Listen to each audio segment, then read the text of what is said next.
Ketujuh, murtad. Ya apa wong puasa kok murtad? Saged kemawon. Misalnya orang lagi puasa, dia merasakan kekecewaan dalam hidupnya, kecewa, mutung karo Gusti Allah. Ndonga ora dikabulke, rezekine sempit, awake loro-loronan.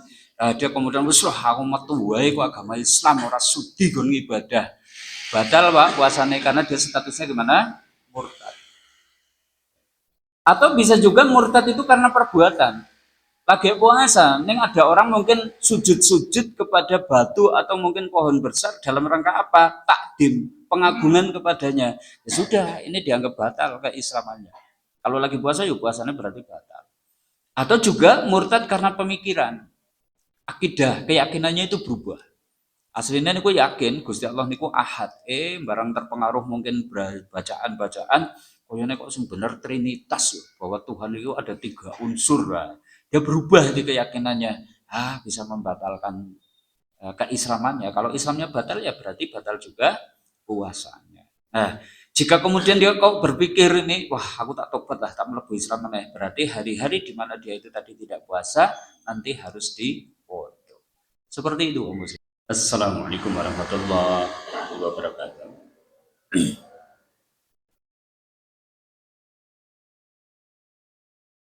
Alhamdulillah nahmaduhu wa nasta'inuhu wa nastaghfiruh wa na'udzu billahi min shururi anfusina wa min sayyiati a'malina may yahdihillahu fala mudilla lahu wa may yudlilhu fala hadiya lahu.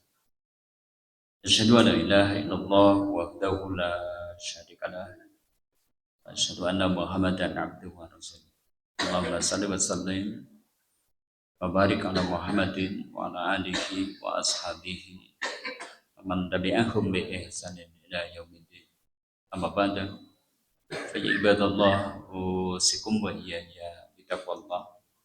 Faqad qala Allah ta'ala ya ayyuhalladzina amanu taqullaha haqqa tuqatih wa la tamutunna illa wa antum muslimun. Wa qala Rasulullah sallallahu alaihi wasallam man sawma ramadhana imanan wa ihtisaban ghufira lahu ma taqaddama min dhanbi. Faqala rubba sha'imin laysa lahu min jami'il al-ju' wa rubba qa'imin laysa lahu min qiyamihi nasa. Sadaqallah wa sadaqa rasul. Bapak Ibu, saudara-saudari kaum muslimin rahimakumullah, baru saja kita melalui hari ke-27 dari bulan Sya'ban dan kita baru saja masuk ke hari ke-28 ya. Berarti hitung-hitungan Ramadan tinggal 3 hari lagi. Waktu yang tinggal 3 hari, jangan lupa untuk terus berdoa supaya kita dipertemukan dengan Ramadan. Allahumma sallimni ila Ramadana wa sallimni Ramadana wa tasalamhu minni mutaqabbala. Karena tetap belum jaminan nih bahwa kita itu masih bisa bertemu dengannya sekalipun mungkin tinggal 3 hari. Ada satu perkataan dari Ibnu Jauzi yang mungkin pastinya membuat kita nanti kalau ternyata dipertemukan dengan Ramadan itu bersyukur dengan kesyukuran yang sangat. Beliau Ibnu Jauzi menyebutkan bahwa andai penghuni kubur itu diberi izin atau diperintah tamanlah, beranganlah, sekedar berangan. Apa angan mereka? Kata Ibnu Jauzi, mereka akan berangan andai saja mereka diberi kesempatan sehari saja ketemu Ramadan, bukan sebulan. Mereka berharap andai bisa ketemu Ramadan sekalipun hanya sehari. Dari sini Bapak Ibu kaum muslimin rahimakumullah, doa terus kita panjatkan, semoga kita masih diberi sehat, panjang umur sampai bulan Ramadan, dan semoga kita bisa beramal besar nanti ketika kita diberi kesempatan bertemu dengannya, dan semoga amal-amal kita diterima. Baik kaum muslimin, dan sebagai salah satu bentuk penyambutan kita dengan kehadiran Ramadan, hari ini kita ajak refresh juga nih kaitannya dengan sholat tarawih. Mungkin kemarin kita sedikit kita refresh kaitannya dengan fikih puasa. Saya lupa itu kemarin sampai apa ya? Amin. Kemarin sampai apa? Sudah selesai atau belum ya? Pembatal. Jika belum ya berarti hari ini sambil kita refresh lagi nih kaitannya dengan pembatal. Berarti sholat tarawihnya belum jadi ini ya. Ya, separuh-separuh. Tanggung loh. Oke ya, kita bahas tentang ini dulu lah kayaknya. Ini juga urgent. Pokoknya sebelum masuk Ramadan itu ya kudu pun ngertos pundi to sing batal ke pundi sing boten batal. Kayaknya lebih penting untuk kita kaji. Nah, soal nanti tentang sejarah perkembangan sholat tarawih seperti apa ini sebenarnya tujuannya supaya kita berlapang dada dengan perbedaan yang ada. Karena kita ketika tahu dari sisi historisnya, oh ternyata dulu kayak gini, sekarang prakteknya seperti ini, runtutannya seperti apa. Insya Allah lah, nanti di awal-awal kita ketemu lagi di Ramadan nanti kita. Baik kaum muslimin, termasuk di antara perkara pokok ini karena rubba shaimin laisa lahu min syami'in al-ju'. Berapa banyak orang yang puasa nggak dapat apa-apa dari puasanya kecuali lapar. Kayaknya rugi banget gitu ya. Nah, bahkan ada yang sama sekali nih bisa tidak diterima puasanya ya jika sampai puasanya batal. Faktornya apa saja? Baik, kita akan coba refresh satu persatu lagi.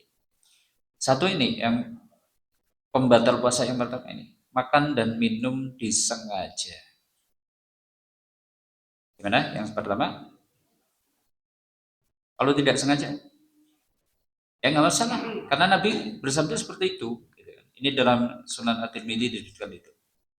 Qala Rasulullah sallallahu alaihi wasallam, Rasulullah sallallahu alaihi wasallam itu bersabda, man akala au syariba nasian, man sapa wonge akala dheweke niku akan dahar au syariba atau minum nasian dikarenakan lupa. Fala yuftir, jangan medot. Maksudnya lanjutkan puasanya. Bahkan kata Nabi, fa inna ma huwa rizqun razaqahullah. Makan dan minumnya karena lupa itu justru ternyata rezeki yang Allah karuniakan kepadanya. Jadi jangan dikira bahwa rezeki itu harus didapat dengan jerih payah, banting tulang, peres keringat. Enggak, ada yang rezeki justru didapat dengan lupa. Jadi ya omongannya Ronggo Waris itu ya kadang ya mungkin ya ada yang kurang pas juga gitu kan. Nah, menurut Ronggo Waris itu kan begja-begjane wong kang eling lan waspodo kan gitu kan. Tapi ternyata ini ada orang yang begja anu ra eling. Ora eling kan apa? Anu kelalen gimana begjo gitu loh, Pak. Begjo apa? Lah dadi entuk rezeki kok. Jadi orang yang kalau di bulan Ramadan itu lupa makan, lupa minum, miderek Nabi justru apa? Rezeki. Kamilo nek dulurin jenengan lagi pikantuk diparingi rezeki kali Gusti Allah, aja terus dindek gengit delingke niku jurke sik, Pak. Jadi ngantos tanduk-tanduk sik nembe terus yuk lho Mbak, kita lagi puasa usia gitu kan. Nek lagi nembe nyekel gelas niku ampun terus dindek gitu kan. Poso gitu kan. Berarti arep duwe rezeki jenengan sing ngendek rezekine gitu kan. Sudah selesaikan dulu wis rampungan tanduk pindo. Bu, jenengan kan lagi poso gitu kan dan seterusnya gitu. Nah, karena memang itu rezeki. Cuma kayaknya nih bulan Ramadan kelalen rada susah Pak gitu kan gitu kan. Karena kebanyakan orang ya puasa. Tapi kalau Senin Kamis lupa dah bisa jadi gitu. Wis niat Senin poso gitu kan. Nah, ngerti-ngerti kalau dahar menduan sepiring kupatnya telu gitu kan dan seterusnya. Barang wis warek pripun? Iki dina Senin tau. Wah, aku puasa ki. Ah, itu namanya apa? Rezeki yang Allah karuniakan kepadanya. Oke, kita garis bawahi. Berarti yang batal adalah makan, minum disengaja. Kalau lupa nggak apa-apa. Kilo dongo, nek pas sahur niku ya Allah beli saya rezeki lupa ya Allah gitu kan gitu kan. Jadi ini berbagai kelalen. Yang kedua, muntah disengaja. Sekalipun ini nanti berbeda pendapat ya, tapi ini menjadi pegangan dari Imam Syafi'i termasuk Imam Ahmad, muntah disengaja itu batal. Berdalil hadis ini. Ya. Man daro ahul koi falaisa alaihi qaduun. Man sapa wonge daro ahul koi didesak muntah, maka tidak ada kewajiban kodok baginya. Tidak ada kewajiban. Berarti puasanya terus lanjutin. Yang didesak itu gimana? Ya tidak nyengaja.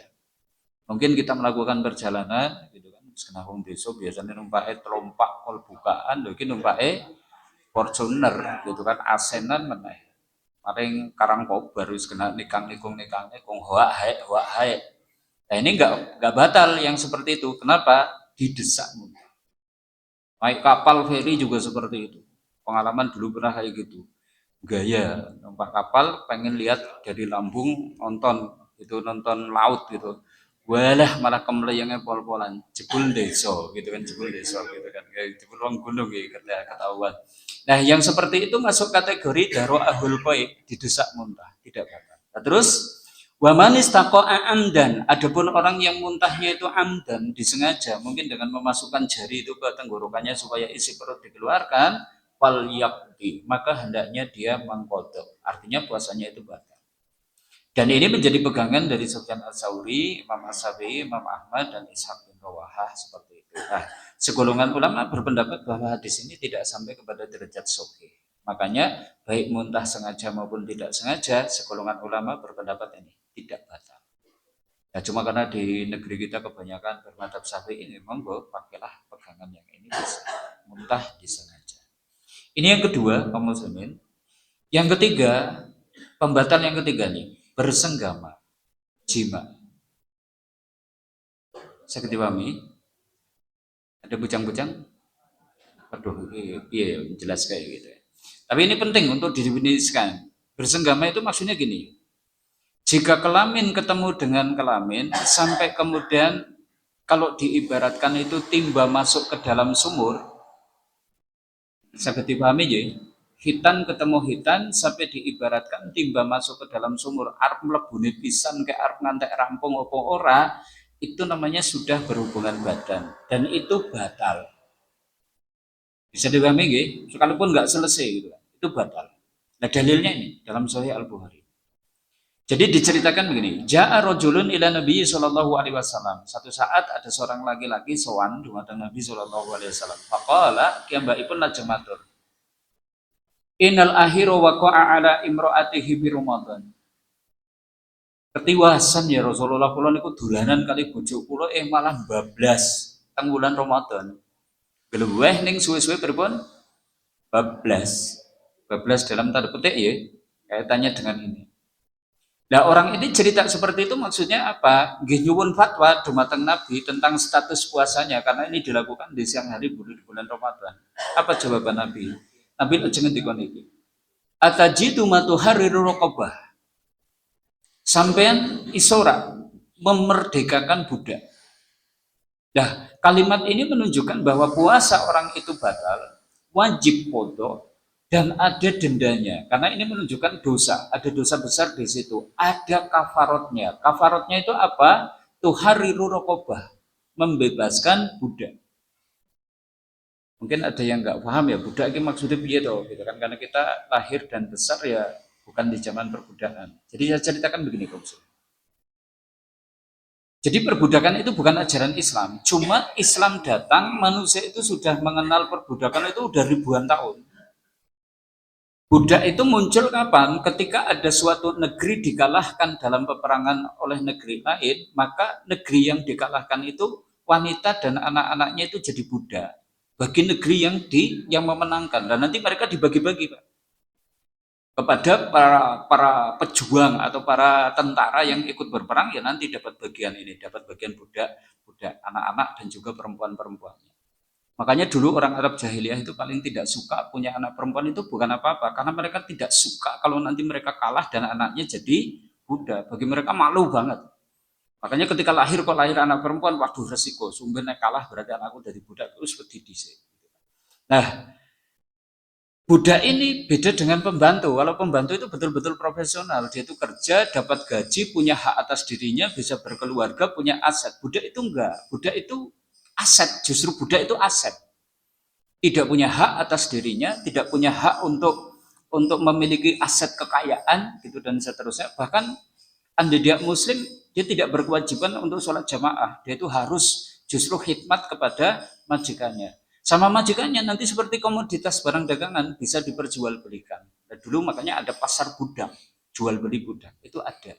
Islam datang, nah kenapa Islam tidak langsung mengharamkan perbudakan? Kalau nanti langsung mengharamkan zalim, karena budak itu ibarat aset yang dimiliki seseorang. Tahu-tahu kok diharamkan, ya berarti orang itu harus kehilangan mungkin aset dalam jumlah besar.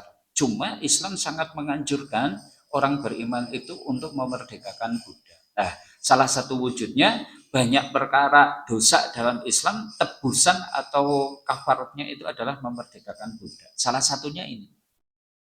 Itu orang yang membatalkan puasa dengan berhubungan badan.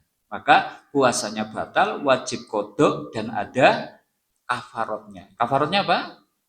Membebaskan budak atau memerdekakan budak. Nah, dimerdekakan ya berarti sudah dilepas status dia jadi orang merdeka, boleh nikah, boleh berkeluarga, boleh memiliki aset, boleh bekerja ke tempat lain dan seterusnya. Nah, ketika ditanya seperti itu, orang yang nanya kepada Nabi itu kemudian menjawab, lah, waduh kula mboten gadah Rasulullah. Nah, orang tidak punya budak berarti wong miskin. Nah, wong sugih niku mesti duwe budak. Entah itu mungkin penjaga hewan ternaknya, penjaga kebunnya, sebagai pelayan di rumahnya dan seterusnya. Itu pekerjaan-pekerjaan budak pada waktu itu. Orang ini nggak punya budak. Maka karena nggak punya budak, Nabi memberikan alternatif kedua. Kafarat alternatif kedua apa? Ini. Batas tati'u ang tasuma syahraini mutatabi'ain. Sampean sanggup ora? Nek puasa 2 bulan berturut-turut, syahraini mutatabi'aini. Nek puasa 2 bulan tok, itu jadi masih enteng, Pak. Hitungannya 2 bulan kan berarti swidak dino gitu kan. Soal arep diamalke let-letan sehari puasa, sehari tidak, sehari puasa, sehari tidak enggak jadi masalah. Tapi syahraini mutatabi'ain, 2 bulan berturut-turut. Berarti jenengan wis oleh 40 terus raose kesel, wah poso terus 40 dino gitu ya, tak leren sik lah tanpa udur enggak puasa seminggu. Ya sudah nanti hitungannya dari awal lagi. Abot abot ojo wani-wani, Pak. Mulane ojo wani-wani batal dengan cara seperti itu. Makanya kadang kula niku deg-degan, nek enten sing duwe gawe nggojokke anak ki nang bulan Saban niku jane deg-degan. Terus sing duwe bojo wong liya kok aku sing deg-degan itu. Maksudnya deg-degane mbok pengantin baru iki nganti ngeblas nang bulan Ramadan itu. Pengantin anyar langsung ketemu Ramadan. Tantangannya agak berat gitu, Pak. Karena tadi kalau sampai bablasan ada dendanya. Itu puasa 2 bulan berturut-turut. Nah orang ini jawab lagi, wah nek poso 2 bulan berturut-turut kula mboten sanggup ya Rasulullah. Nabi masih baik, kemudian memberikan alternatif ketiga. Afatajidu matut imu bihi sittina miskinan. Ya wis, sampai sanggup enggak memberi makan kepada 60 orang miskin? Maksudnya sekali memberi makan, berarti mungkin bikin nasi bok untuk 60 orang. Nah, wong niki wong anglo meneh lho, wah jan kula niku nggo mangan ki mbok mawon kurang-kurang kok Rasulullah napa meneh kok kon bagi-bagi dumateng tukang swidak. Mboten sanggup ya Rasulullah. Ya inilah hebatnya Islam rahmatan lil alaminnya gini. Karena Nabi itu begitu tahu bahwa orang ini nggak punya kekayaan untuk ngasih orang miskin, beliau langsung ke belakang. Tahu-tahu fa'uti Nabi sallallahu alaihi wasallam bi arokin fihi tamrun wa huwa zabilun. Betul Nabi itu betul sak keranjang kurma mbleketet, Pak. Ku sak keranjang itu. Ajeng ya mbak ibu Nabi niku lajeng ngendika at imhada angka ya wis nek sampean ora iso paring makan kepada 60 orang miskin nih sekeranjang kurma ini gowonen bagikan kepada tetangga-tetanggamu yang miskin itu 60 orang. Jadi dawuh kados niku malah kiyabaipun aja matur ala ahwa jamina ma baina labaitaha ahlu baitin ahwa juwina duh Rasulullah. Nang kampung kula niku sing paling melarat niku mboten enten sanes nggih kula tok niku. Ya kan golek wong swidak sing miskin-miskin niku mboten enten, wong paling melarat nggih niku kula tok gitu. Lah Nabi bersenyum-senyum iki wong melarat ning ngeyele pol gitu. Sehingga kemudian dikatakan oleh beliau, Fa'at imhu ahlaka, wis gowonan boleh, iki kurma buat kamu dan keluargamu. Enak banget, Pak. Batal puasanya malah entuk hadiah napa? Kurma sak keranjang. Oh berarti kesimpulannya gitu Ustadz. Berarti kalau kita itu batal di siang hari bulan Ramadan dengan berhubungan badan, nanti kita dapat hadiah sekeranjang kurma. Kayak gitu? Kayak gitu? Bukan. Ya tadi puasanya batal, wajib kodok, ada dendanya. Dendanya apa? Karena kita tidak di zaman budak, ya sudah masuk ke alternatif kedua. Puasa 2 bulan berturut-turut. Nah, boten sanggup, ya sudah memberi makan 60 orang miskin. Loh, kok ternyata wong miskin tenan gitu kan? Ya sudah, malah dapat bagian santunan gitu kan. Gitu. Sama nanti kayak kasus mungkin kemarin kita sudah bahas ada orang-orang yang dapat keringanan boleh tidak puasa. Di antaranya orang jompo. Kebetulan kita kalau ketemu ada orang sudah jompo, miskin, sebatang kara gitu kan. Jompo sudah nggak mampu dibawa puasa, ya sudah nggak wajib kodok, cukup fidyah. Dan bareng kon fidyah, dia ternyata miskin. Sementara nggak ada kerabat yang mungkin bisa membayarkan fidyahnya itu tadi, ya sudah gugur kewajiban kodoknya, gugur kewajiban fidyahnya. Bahkan lingkungan masjid atau mungkin tokoh masyarakat justru malah wajib kemudian memberikan santunan. Ya wis mbah, sampean boten poso pun boten fidyah. Bahkan jenengan iku kebutuhan wulanane napa kemawon, mangke dipun cekapi. Nah, seperti itu Islam. Belajar dari kasus orang yang batal dengan berhubungan. Ini yang ketiga, kaum muslimin, pembatal yang ketiga. Nah, yang keempat sekarang ini, keluar mani disengaja. Ini tolong nanti bapak-bapak yang mungkin punya anak yang baru balik dan seterusnya, ya sambil dinasehati, diajari. Ini loh nak, kamu itu sudah balik. Nanti kalau keluar mani disengaja itu batal. Batalnya dengan didalil apa? Dikiaskan dengan jima tadi. Ya. Dan apa bedanya antara poin ketiga dengan poin yang keempat? Poin ketiga itu berhubungan baik keluar mani atau tidak itu batal. Nah yang keempat kebalikannya, keluar mani sekalipun tidak berhubungan tapi disengaja itu juga batal. Emangnya bisa keluar mani disengaja tanpa berhubungan? Bisa, mungkin dengan karena sebab berangan-angan sampai keluar mani. Mungkin memandang lawan jenis dengan syahwat sampai keluar mani. Mungkin berciuman atau berjumpa dengan istri sampai keluar mani, atau mungkin masturbasi sampai keluar mani. Batal puasanya. Cuma apakah ini ada kafarotnya? Nah, tidak kita temukan riwayat hadis yang seperti itu. Dikecualikan keluar maninya adalah disebabkan mimpi. Di siang hari bulan Ramadan panjenengan sare ternyata mimpi berhubungan ini, dan sampai keluar mani ya sudah bangun, mandi, lanjutkan puasanya. Karena ini bukan kesengajaan. Adapun keluar mandi tidak membatalkan puasa. Madi itu apa? Cairan kental bening yang keluar ketika terangsang syahwat. Baik laki-laki maupun perempuan ada. Yang ini tidak membatalkan puasa. Tapi najis, wajib dibersihkan, tidak wajib mandi, dan cukup dengan berwudu. Tidak membatalkan puasa. Dan bedanya mani sama mandi itu apa? Mandi keluar tidak melemahkan badan, mandi keluar melemahkan badan. Tadi, maka bedanya di situ. Kalau mani ya sudah batal, puasanya batal. Kalau disengaja. Ini yang keempat. Kelima, keluar darah haid atau nifas. Dulu kayaknya kita kadang dapat info sepotong itu dari orang tua. Nah, metu gede ini batal. Jadi kalau kita pas dolan melayu-melayu kok sandung jempolnya plotas metu gede, bali langsung apa? Madian. Gitu. Apa nak madian? Itu peloporan kok metu gede gitu. Ternyata yang batal metu gede itu haid atau nifas. Ini batal berdasarkan ijma. Dan itu sekalipun sedikit ya, karena mungkin bagi ibu-ibu yang menggunakan alat kontrasepsi dan seterusnya bisa jadi itu haidnya itu tidak teratur, sehingga mungkin keluar itu mungkin hanya bercak kuning atau bercak merah.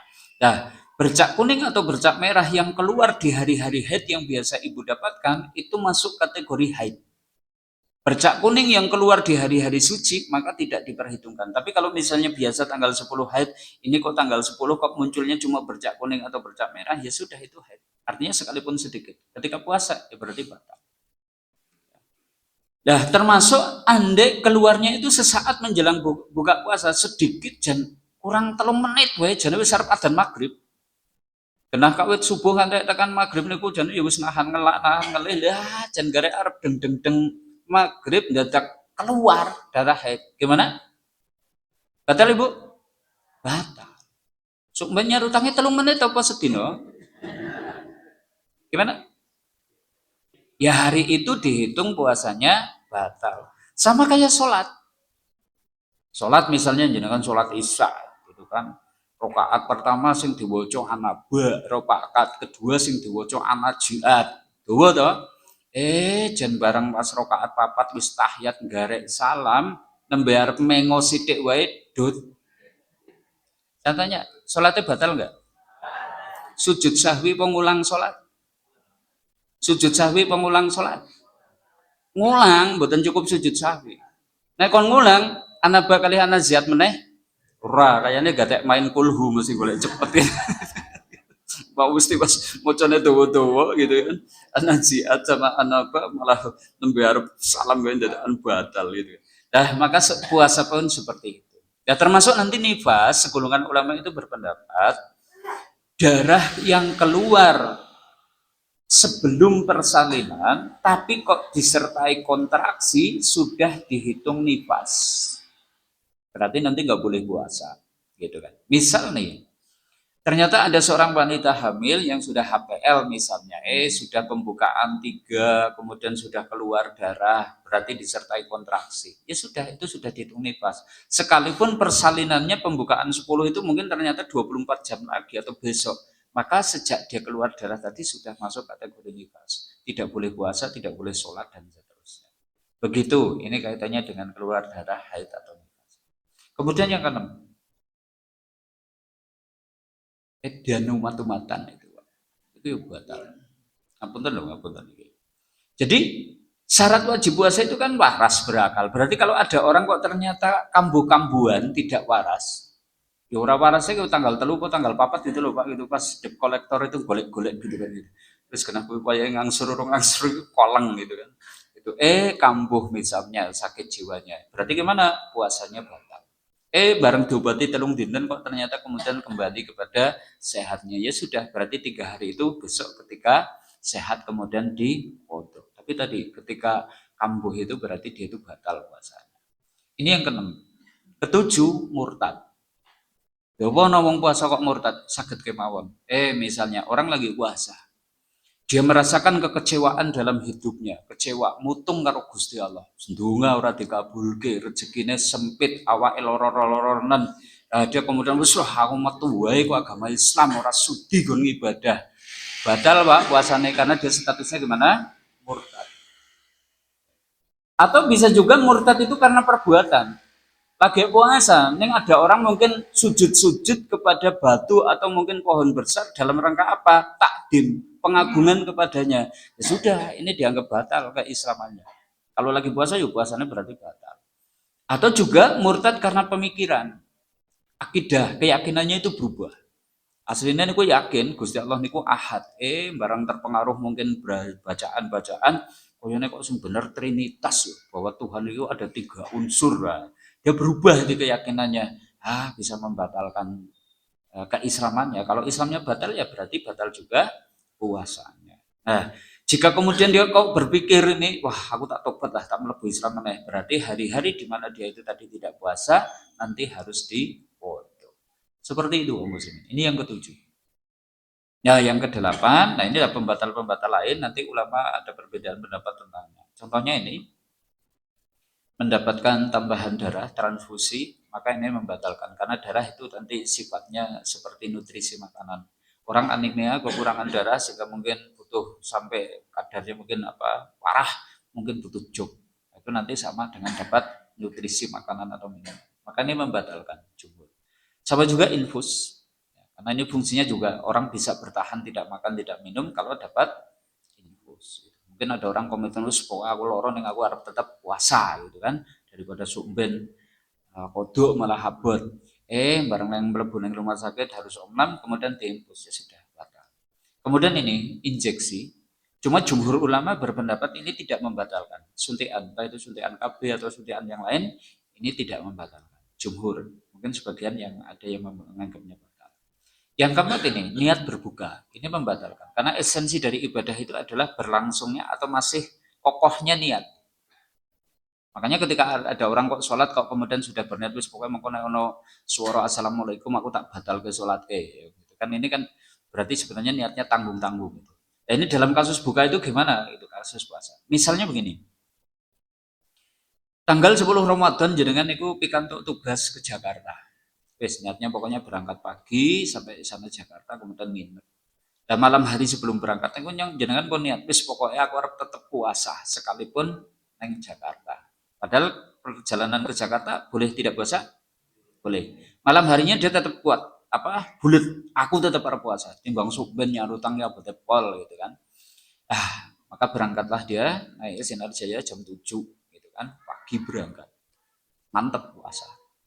Barang sampai neng Indramayu, wawae lemes, dudes, mata berkunang-kunang, sirai mumet gitu kan. Bahkan sikile wis geter-geter dan seterusnya. Akhirnya dia gimana? Aku kuat. Aku tak medot wae gitu kan. Wis sudah aku ora poso gitu. Sudah niat seperti itu bulat gitu. Jebul buka tas ki belas ora ono aqua, belas ora ono panganan, takon yang sebelah ya ora enten Pak gitu Pak. Sehingga akhirnya ya tekan Jakarta mboten dahar mboten munjuk, maka status dia itu sebenarnya sudah membatalkan puasanya. Seperti itu karena tadi sudah niat berbuka. Kemudian ini memasukkan sesuatu melalui jalan makanan sekalipun bukan makanan. Jalur makanan itu berarti mana? Mulut, tenggorokan, masuk ke perut. Sekalipun bukan makanan, itu batal. Walau alam makanya ini nanti asap juga masuk di dalamnya ya Pak. Asap itu apa? Rokok atau kalau rokok elektrik namanya apa sekarang? Vape, vape sama. Oke kan bukan daharan, bukan unjukan didalile gitu kan. Golek-golek jadi mungkin mboten enten niku, tapi para ulama itu membahasnya tentang itu, memasukkan sesuatu. Ya. Nah, asap itu coba asap apakah itu membatalkan gitu kan? Nah, faktanya ada kok orang yang nek ditakoni, aku kena urusan buka. Yang penting nomor siji apa? Udut. Ada ya model kayak gitu ada. Ora sahur ora masalah. Yang penting apa? Udut meneh. Wah, ki wong nyawane ki nyawa rokok tau nyawa udut gitu. Oh, berarti ada orang yang mungkin bisa seperti nutrisi menguatkannya. Nah, makanya ini nanti segolongan ulama yang berpendapat membatalkan puasa. Merokok itu membatalkan puasa. Termasuk nanti ini segolongan ulama ada juga yang berpendapat ini memasukkan sesuatu melalui bukan jalan makanan. Kalau tadi kan mulut, tenggorokan masuk ke perut, ini enggak, mungkin telinga, mungkin mata. Makanya nanti di kalangan Syafi'iyah itu dibahas tentang boleh seberapa dalam kita itu boleh memasukkan sesuatu ke telinga, gitu kan dan seterusnya. Cuma ini nanti mungkin menurut jumhur enggak masalah. Cuma nanti segolongan gimana? Tadi sudah injeksi, suntik tidak jumhur tidak membatalkan. Cuma nanti mungkin ada ulama lain yang membatalkan, tapi jumhur mayoritasnya tidak membatalkan. Begitu kaum muslimin, ini 8 poin nggih sing membatalkan puasa. Ini agak maraton sedikit. Nah, sekarang kita lanjutkan aja. Yang tidak membatalkan. Soal nanti jenengan punya referensi yang berbeda betul apa-apa, yang penting jenengan punya beramal berdasarkan ilmu. Ini salah satu aja, salah satu wacana ilmiah terkait dengan hukum-hukum seputar puasa. Ini yang praktis-praktis saja. Satu ini, bermesraan dengan istri bapak-bapak boleh. Gak batal. Ini ya dalilnya. Karena Nabi Shallallahu Alaihi Wasallam yuqabbilu wa yubassiru wa huwa shaim. Bahwasanya Nabi Shallallahu Alaihi Wasallam itu mencium dan mencumbu istrinya padahal lagi puasa. Ini yang cerita Ibunda Aisyah. Yang cerita Ibunda Aisyah. Cuma Ibunda Aisyah juga menekankan wa kana amlakakum li irbi. Tapi beliau Nabi itu orang yang sangat mampu mengendalikan hawa nafsunya tidak sebagaimana kalian kata Ibunda Aisyah. Artinya secara umum sebenarnya mencium dan mencumbu istri saat puasa itu tidak membatalkan. Yang penting orang katanya geblas gitu loh Pak. Makanya Ibnu Abbas itu juga pernah itu ditanya, suatu saat itu ditanya, ada kakek-kakek itu datang kepada Ibnu Abbas. Ibnu Abbas itu cah nom-noman tapi memang dianggap sebagai ulamanya sahabat. Kakek-kakek nanya, nah gimana nih kalau ada kakek-kakek nyium nenek gitu kan gitu. Maksudnya nenek itu istrinya gitu loh ya gitu kan. Nyium istrinya batal enggak gitu. Karena yang nanya itu kakek-kakek langsung dijawab sama terus nggak apa-apa kek santai aja lanjutkan gitu kan lanjutkan gitu kakek-kakek kok Pak apa-apa gitu. Nah keesokan harinya lagi ada nih kali ini pemuda dari tampang-tampangnya kayaknya yuk bekas pengantin anyar nonton pengantin anyar dia nanya wahai Ibnu Abbas gimana nih hukum seorang suami mencium istrinya di saat lagi puasa ya sudah Ibnu Abbas langsung jawab peroleh batal gitu kenapa potensi untuk terjerumus kepada hubungan badan kayaknya sangat besar karena masih muda dan pengantin baru. Tapi secara umum berarti aslinya gimana? Tidak batal. Jadi kungkung kali mbah kakung monggo mboten napa-napa mbah gitu. Alah wis ora kober-kobero gitu kan kayak gitu kan. Biasanya nenek-nenek kakek-kakek kan kados niku wis ora kober. Ini satu nggih. Kaping kalihipun sing mboten batalke. Bersiwak. Apa? Ya mungkin bisa dikiaskan lah dengan sikat gigi. Kalau siwak itu Nabi itu suka banget kemana-mana itu pasti bawa batang kayu arok ya. Nanti di kupas sedikit dalamnya itu kemudian batangnya itu bisa berserabut ya. Beliau itu suka kemana-mana itu bersiwak. Sampai ketika beliau berpuasa. Ini diceritakan oleh sahabat Musaddad ini. Musaddad itu cerita, Ra'aitu Rasulullah sallallahu alaihi wasallam yastaqu wa huwa shaim. Ya. Aku melihat Rasulullah Shallallahu Alaihi Wasallam itu bersiwak, padahal beliau itu lagi puasa. Bahkan Zaid dan Musaddad itu menambah, mala a'udu wala usik. Wis pokoke aku ningali sing koyo ngono ki bola bali ora iso dihitung. Artinya melihat Nabi itu bersiwak dalam keadaan berpuasa itu berkali-kali. Gak bisa dihitung. Kenapa? Nabi memang seperti itu. Bahkan Nabi kan pernah bersabda tuh, Anda tidak memberatkan umatku, sebenarnya akan aku wajibkan untuk bersiwak setiap kali hendak sholat. Tapi Nabi ngertos, konyolnya kok umatku ora kuat gini, sholat dadak sikatan gitu, ya cukuplah wudhu aja berkumur-kumur. Sempat bersabda seperti itu. Makanya ketika berpuasa pun beliau tetap bersiwak. Ini kaum muslimin. Berarti boleh sikat. Nah, tapi itu Ustaz, ada hadis kan, waladhi nafsu Muhammadin biyadih lahulu fufami sa'im adyabu indallahi min rihil misik. Katanya bau mulut orang yang berpuasa itu lebih harum daripada minyak kasturi Ustaz. Dan bau mulutnya supaya lebih harum daripada minyak kasturi lah kula nggih mboten sikatan niku sebulan niku gitu. Ya, bukan seperti itu, Pak. Itu besok di akhiratnya kan orang yang berpuasa bau mulutnya lebih harum daripada minyak kasturi. Ketika berpuasanya ya tetap dianjurkan menjaga kebersihan mulut seperti itu. Ini ya.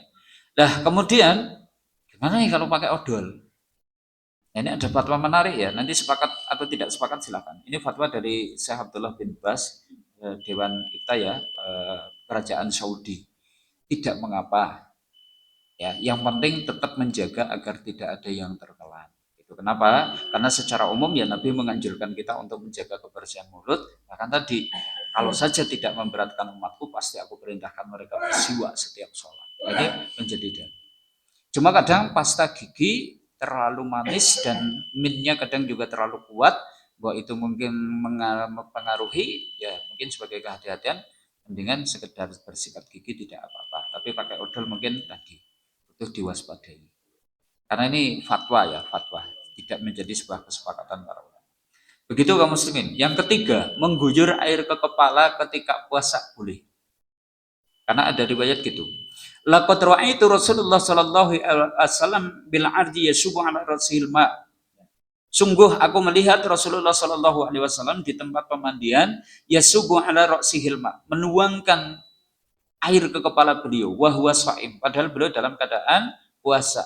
Minal atas, entah karena saking hausnya atau minal har, atau mungkin saking panasnya cuaca di saat itu, beliau itu kemudian menuangkan air ke kepala. Boleh. Misalnya dengan aktivitas berlebih pas lagi puasa, badan terasa sangat gerah, cuacanya juga sangat panas, buka kulkas, sirai lebok ke gitu kan, adem gitu. Orang ya gini gue mau disower mawon sower gitu kan. Sing penting ampun kali mangap-mangap sidik gitu kan. Nah, itulah bisa potensi membatalkan. Terus pripun nyelam-nyelam itu? Ya secara umum jadi nyelam gitu napa-napa. Yang penting tidak sambil minum air. Nah itu ya secara umum nggak masalah. Cuma tadi nanti karena ada segolongan ulama yang berpendapat masuknya air ke telinga itu bisa membatalkan juga. Gitu ya. 4, boleh berbekam sekalipun puasa. Ini ya. Ana Nabi sallallahu alaihi wasallam ihtijama wa huwa muhrimun wa ihtajama wa huwa shaim. Ya, Nabi itu berbekam padahal beliau itu lagi ihram, entah haji atau umrah, dan juga beliau itu berbekam padahal beliau dalam keadaan puasa. Apa? Bekam? Bekam itu apa?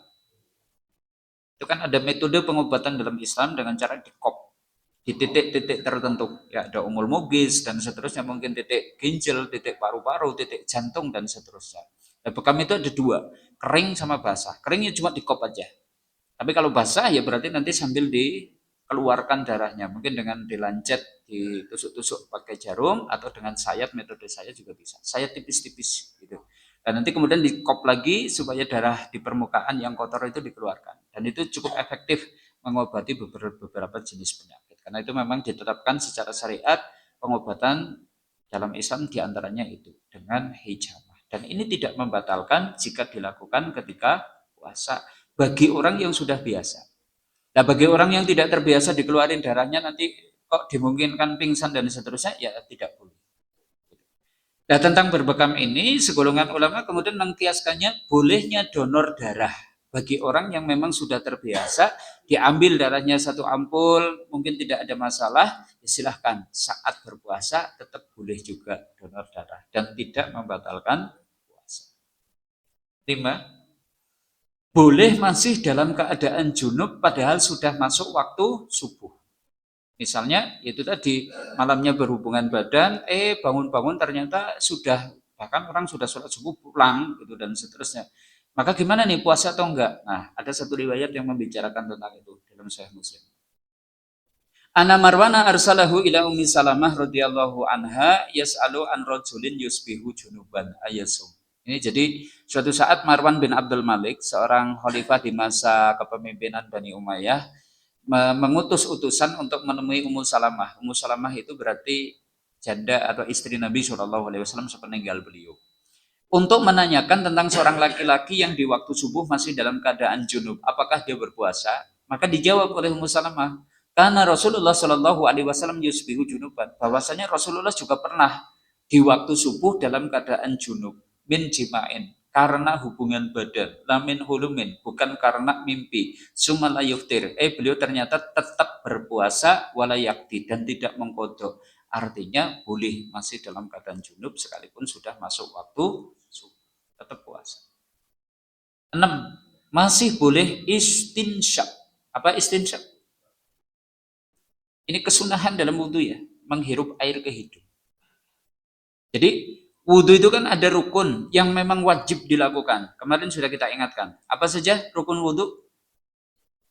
Niat, basuh wajah, basuh dua tangan sampai sikup, usap kepala, basuh dua tapak kaki sampai ke mata kaki, kemudian yang keenamnya urut. Itu wajib.